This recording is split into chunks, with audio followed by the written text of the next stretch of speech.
मैं हूं शुभम मिश्रा आपके साथ। और बिहार के मुख्यमंत्री नीतीश कुमार ने बिहार के नवनियुक्त 1239 पुलिस अवर निरीक्षकों को नियुक्ति पत्र दिया है।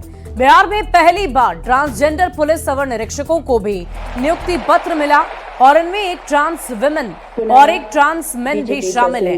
बिहार देश का ऐसा पहला राज्य बन गया है जहां 3 ट्रांसजेंडरों को दारोगा का नियुक्ति पत्र मिला है। पटना के बापू सभागार में नियुक्ति पत्र दिया गया, जिसमें सीएम नीतीश कुमार के साथ ही दोनों डिप्टी सीएम और डीजीपी भी शामिल रहे। गुरुर्ज्योति नमस्तुते, गुरुर्ज्योति नमस्तुते। दीप प्रज्वलन। पुलिस बल की संख्या पूरी हो गई 1,10,000 और बीच में हमने 2013 में यह भी हमने तय कर दिया था कि पुलिस में महिलाओं के लिए भी 35% आरक्षण हम देंगे। बालू माफिया, शराब माफिया और जमीन माफिया, ये तीनों माफिया को किसी भी कीमत पर आपसे आग्रह करूंगा कि छोड़ना नहीं है, पूरी तरह समाप्त करना है। और इसलिए मैं बिहार पुलिस को धन्यवाद भी देना चाहता हूं कि नक्सल के मामले में जिस तरह का काम बिहार पुलिस ने किया, आज लगभग हमारे यहाँ नक्सलिज्म पूरी तरह खत्म हो चुके हैं। और सीएम नीतीश कुमार ने बिहार के 1239 दारोगा को नियुक्ति पत्र सौंपा। नियुक्ति पत्र बांटते वक्त मुख्यमंत्री ने डीजीपी गृह सचिव की तरफ हाथ जोड़कर कहा कि जल्दी से और भी नियुक्ति करा दीजिए। सीएम ने कहा कि चुनाव से पहले अगले 6 महीनों के अंदर नियुक्तियां हो जानी चाहिए। साथ ही ये भी कहा कि पुलिस में महिलाओं की संख्या 35% तक करिए।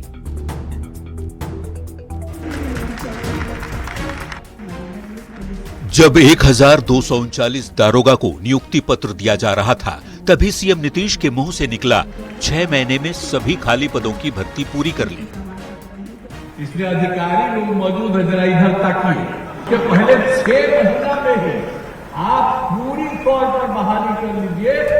ये देखिए, मौका बिहार में बहाल 1239 दारोगा को नियुक्ति पत्र देने का था, जहां मंत्री से लेकर राज्य के बड़े अधिकारी तक मौजूद थे। नियुक्ति पत्र लेने वाले नए नवेले दारोगा जी भी बैठे थे।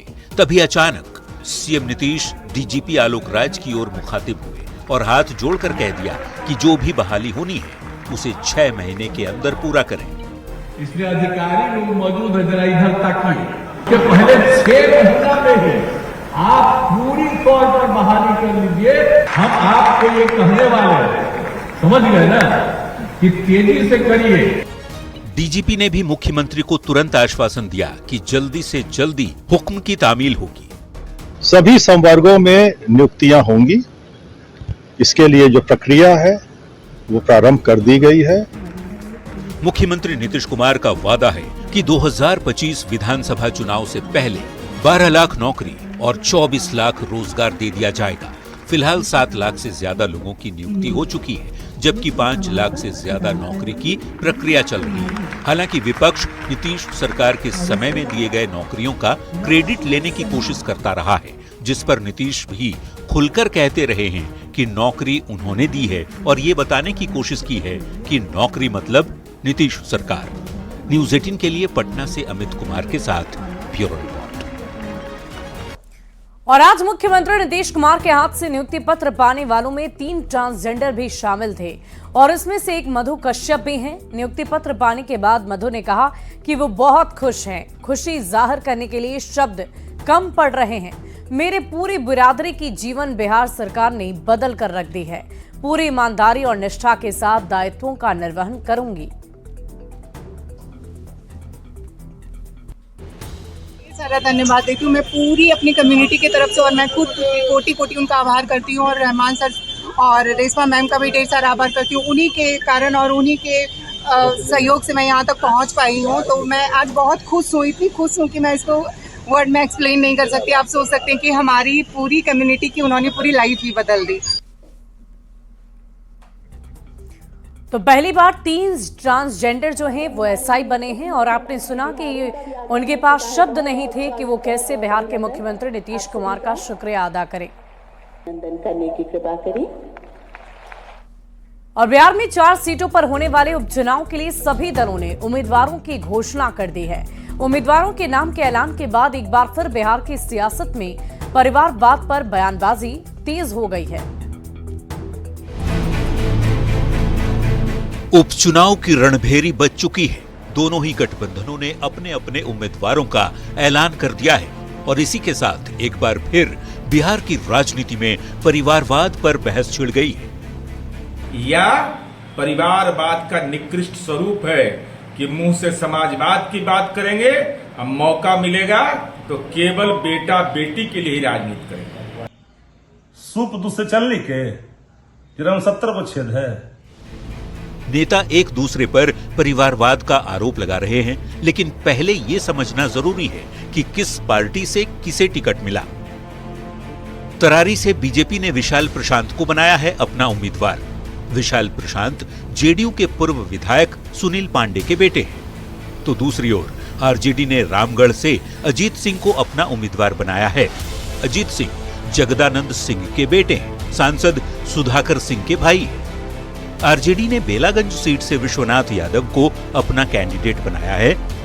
विश्वनाथ यादव सांसद सुरेंद्र यादव के बेटे हैं। तो वहीं इमामगंज से एचएएम यानी हम की ओर से दीपा मांझी चुनावी मैदान में हैं, जो पार्टी के संरक्षक जीतन राम मांझी की बहू हैं। किसी के परिवार का राजनीति में होना कोई गुनाह नहीं है, पर सिर्फ एक परिवार से आने के कारण राजनीति में आपका हक होना यह परिवारवाद है। लालू यादव, तेजस्वी यादव अपने सीट को जिसको चाहते हैं उसको पैसा लेकर बेचने का काम करते हैं। मेरे यहाँ ऐसा कुछ नहीं है। मतलब कि चारों ही सीटों पर कोई न कोई उम्मीदवार ऐसा है जिसका किसी न किसी पॉलिटिकल फैमिली से संबंध है। ये अलग बात है कि नेता एक दूसरे पर आरोप मढ़ने में लगे हैं। न्यूज़ 18 के लिए पटना से अमित कुमार की रिपोर्ट। और बिहार विधानसभा के उपचुनाव को लेकर उम्मीदवारों की घोषणा के बाद अब उम्मीदवार बड़े नेताओं से आशीर्वाद लेते नजर आ रहे हैं। जीतन राम मांझी की बहू दीपा मांझी इमामगंज से टिकट मिलने के बाद पहले सीएम नीतीश से मुलाकात की और उसके बाद डिप्टी सीएम विजय कुमार सिन्हा से आशीर्वाद लेने पहुंच गए। इस दौरान विजय सिन्हा ने उपचुनाव में सभी सीटों पर जीत का दावा किया है। दीपा मांझी ने कहा कि इमामगंज सीट से कई चुनौतियां हैं, मुझे मेरे पिता जीतन राम मांझी का आशीर्वाद प्राप्त है। ये तो हम लोगों का शिष्टाचार मुलाकात है और हमने बधाई देने के लिए अग्रिम मिठाई खिलाने के लिए बुलाया और हम भारी बहुमत से वहां जीतेंगे। आज श्री बाबू की जयंती का अवसर पर हम लोग साथ साथ थे। बिहार के अंदर एक नए बदलाव का संदेश और शंखनाद भी होगा। मिलने आए थे, सुबह में भी गए थे और सर के पास भी आए, तो आशीर्वाद लेने आए। आप लोग आशीर्वाद रहेगा कि जिम्मेदारी तो है बहुत बड़ी है, पापा की का सीट है तो जिम्मेदारी तो होगी। चुनौती भी बड़ी पूर्ण है वहाँ की जिम्मेदारी, तो उस चुनौती को स्वीकार करते हैं, मेहनत करेंगे। और तरारी विधानसभा सीट से बीजेपी ने विशाल प्रशांत को उम्मीदवार बना दिया है। विशाल प्रशांत उर्फ सुशील पांडे को बीजेपी मुख्यालय में पार्टी का सिंबल दे दिया गया है। बीजेपी के दक्षिण बिहार संयोजक और विधान पार्षद अनिल शर्मा ने उन्हें सिंबल सौंपा। विशाल प्रशांत पूर्व विधायक सुनील पांडे का बेटा है। तो विशाल प्रशांत को सिंबल मिल गया है, तस्वीरें आप देख पा रहे हैं और बीजेपी मुख्यालय में ये सिंबल उन्हें उनके हाथों में सौंपा गया।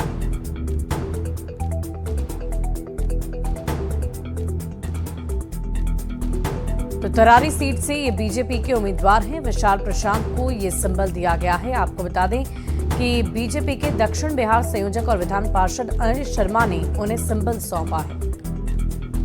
वहीं तरारी विधानसभा उपचुनाव में भाकपा माले प्रत्याशी राजू यादव ने नामांकन दाखिल कर दिया। इस दौरान इंडिया अलायंस के सभी नेता और कार्यकर्ता मौके पर मौजूद रहे।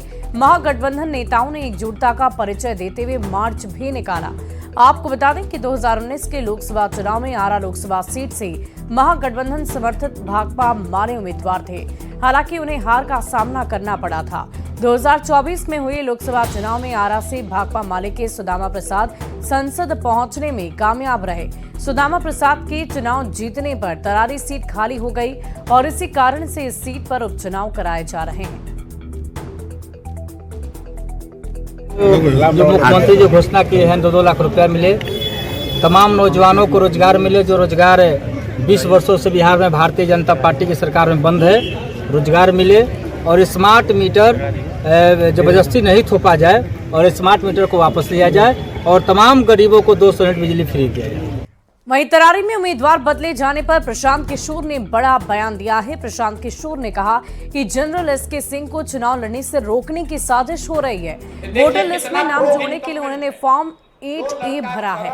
हम लोग कानूनी लड़ाई लड़ रहे हैं। चीफ बना आर्मी का, जो सेना को लीड किया सियाचिन, तो आप चुनाव नहीं लड़ सकते। ये वहाँ के अधिकारियों ने बताया, उन्होंने इलेक्शन कमीशन को भी लिखा है। लेकिन मैंने जो बात आपको शुरुआती बताई, देखिए कितना प्रो इनकम्बेंट है। जो लड़का करण तिवारी का देश का वाइस चीफ बना आर्मी का, जो सेना को लीड किया सियाचिन में, जो सेना को लीड किया ऑपरेशन पराक्रम में, उस आदमी को वो अपना इलेक्ट्रिसिटी बिल है, उसका जमीन है, घर है तरारी में, लेकिन एक रूल बनाकर कह रहे हैं। वहीं जेडीयू के मुख्य प्रवक्ता नीरज कुमार ने नेता प्रतिपक्ष तेजस्वी यादव पर सैलरी घोटाले का आरोप लगा दिया है। नीरज कुमार ने सनसनीखेज आरोप लगाते हुए इसके लिए कागजात भी पेश किए। नीरज कुमार के आरोप पर सियासत गर्म हो गई है। नीरज कुमार ने आरोप लगाया है कि तेजस्वी यादव कुछ नहीं रहते तो आय बढ़ जाती है, पद पर रहते हैं तो इनकी आय घट जाती है। 2014-15 में तेजस्वी यादव विधायक नहीं थे और इनकी सालाना जो आय थी वो 5,18,000 थी। विधायक बने तो इनकी आय 1,41,000 हो गई। ऐसा कैसे संभव है? इसका जवाब तेजस्वी यादव को देना होगा, जिसकी जानकारी उन्होंने अपने हलफनामे में दी है। कि माननीय तेजस्वी यादव जी, आपकी मासिक आय 11,812 रुपया 50 पैसा कैसे हो गया? मूल वेतन है 40,000, तो आपने ये एफिडेविट में क्यों दिखाया है कि 11,812 रुपया 50 पैसा आपको मिलता है?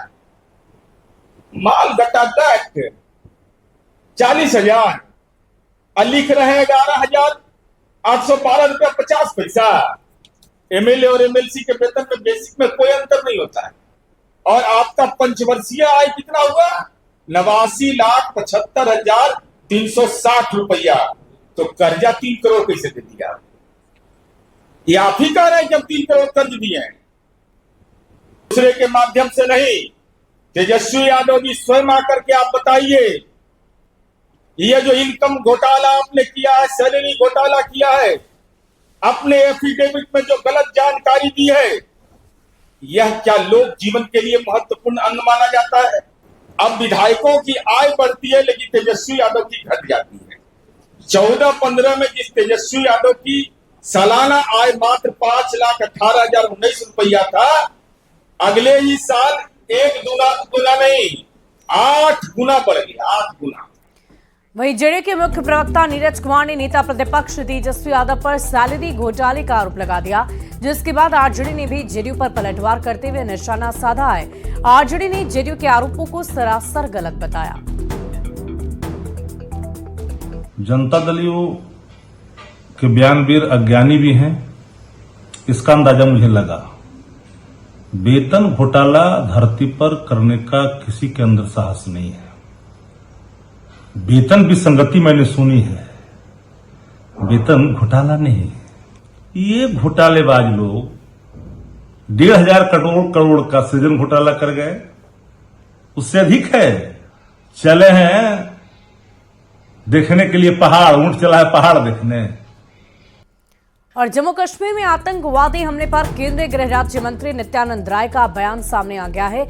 नित्यानंद राय ने कहा कि प्रधानमंत्री नरेंद्र मोदी और गृह मंत्री अमित शाह के नेतृत्व में आतंकवाद अंतिम सांस ले रहा है। आतंकवाद जल्द ही खत्म हो जाएगा। आतंकवादी या तो जेल जाएंगे या जहन्नुम में जाएंगे। आपको बता दें कि इस आतंकी हमले में बिहार के 3 लोगों की मौत हो गई है, जिसमें एक मृतक वैशाली के कटहरा थाना क्षेत्र स्थित अकबरपुर का रहने वाला है।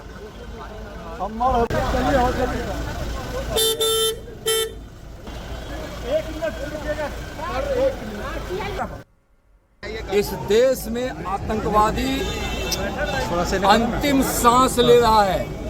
माननीय प्रधानमंत्री आदरणीय नरेंद्र मोदी जी के नेतृत्व में और अमित शाह जी माननीय गृह मंत्री जी के मार्गदर्शन में आतंकवाद समाप्त हो रहा है। बूझता हुआ चिराग की तरह आतंकवाद है और जल्द ही आतंकवाद को भारत की मिट्टी में नस्ताबूद कर दिया जाएगा, समाप्त कर दिया जाएगा।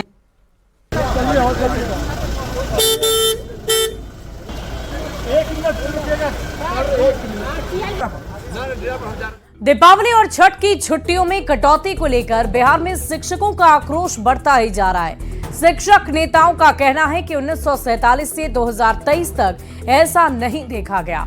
31 अक्टूबर को दीपावली में सिर्फ एक दिन की छुट्टी मिली है और ऐसे में बाहरी राज्य के शिक्षक दीपावली कैसे मनाएंगे। 4 दिनों के महापर्व छठ में भी केवल 3 दिनों की ही छुट्टी मिली है। नहाय खाए और खरना में भी स्कूल खुला रहेगा, जबकि हजारों महिला शिक्षिकाएं छठ करती है। शिक्षक नेताओं ने तत्काल छुट्टी बढ़ाने की मांग कर दी है।